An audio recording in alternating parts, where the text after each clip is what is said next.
Mengapa saya sering takut mati dan bila mati takut tidak masuk surga? Padahal sudah memiliki karir yang cukup baik. Sampai dengan sekarang saya sudah berkeluarga tapi belum punya anak. Thank you. Kalau kita merenungkan Injil, kalau kita merenungkan berita kerajaan Allah yang disaksikan oleh Yesus Kristus itu tentang Bapaknya, yang juga di dalam kehidupannya sendiri. Kita tahu sih, ini kehidupan ini bukan cuma sekedar kita mati itu nanti kemana gitu ya. Ini pertanyaan penting sekali tentu saja gitu. Tapi bagaimana kehidupan yang di sini dan sekarang itu kita mengenal Allah yang sejati. Itu yang disebut dengan hidup kekal. Menurut Injil Yohanes ya misalnya itu. Jadi kita mengenal Allah yang sejati. Di dalam Yesus Kristus Allah itu adalah Bapa. Kalau kita sungguh-sungguh percaya Yesus Kristus, maka Bapa itu adalah Bapa juga bagi kita ya.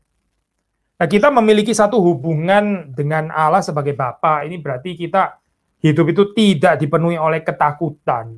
Ya, kalau menurut Alkitab, hidupnya dipenuhi oleh ketakutan itu seperti seorang budak, bukan seorang anak. Hubungan antara kita dengan Allah ini seperti Allah itu Tuhan yang kejam, yang menuntut, lalu kita ini budak. Karena itu maka hidup ini driven by fear, ketakutan gitu. Termasuk takut tidak masuk surga dan sebagainya. Tetapi kalau kita mengenal dia sebagai Bapa, maka kita ini adalah anak. Hubungan kita ini nggak akan dipenuhi oleh hubungan ketakutan, tapi hubungan kasih. Kasih, kepercayaan, cinta. Ya, kita percaya bahwa Allah sungguh-sungguh mengasihi kita di dalam Kristus. Dan kita pun juga mengasihi dia kembali. Ya. Bukan tanpa Kristus juga. Di dalam Kristus dan melalui Kristus.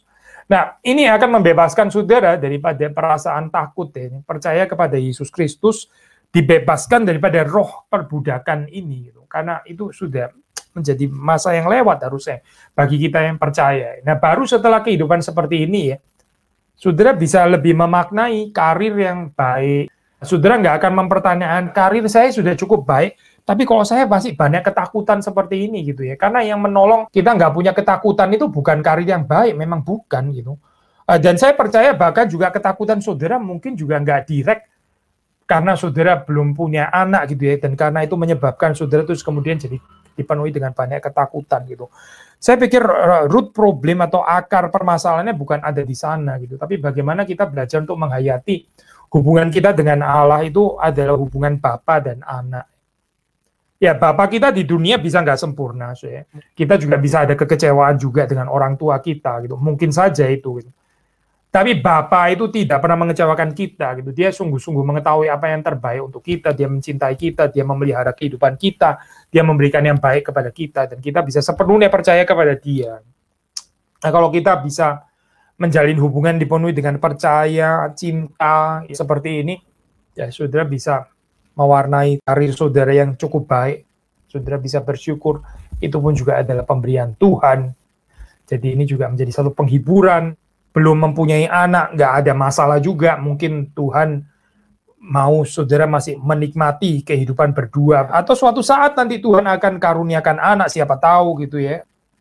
Kalau nggak apa-apa juga. Tetap kehidupan itu bisa diwarnai dengan sangat bermakna, meskipun tanpa anak. Ini bukan menjadi sesuatu yang penting di dalam kehidupan kita. Tapi yang paling penting yaitu hubungan cinta, hubungan kasih mengasihi ya. Saudara sebagai anak Allah di dalam Yesus Kristus dan kita percaya Allah itu adalah Bapa kita. Ini yang penting. Jadi kita dibebaskan dari rasa takut.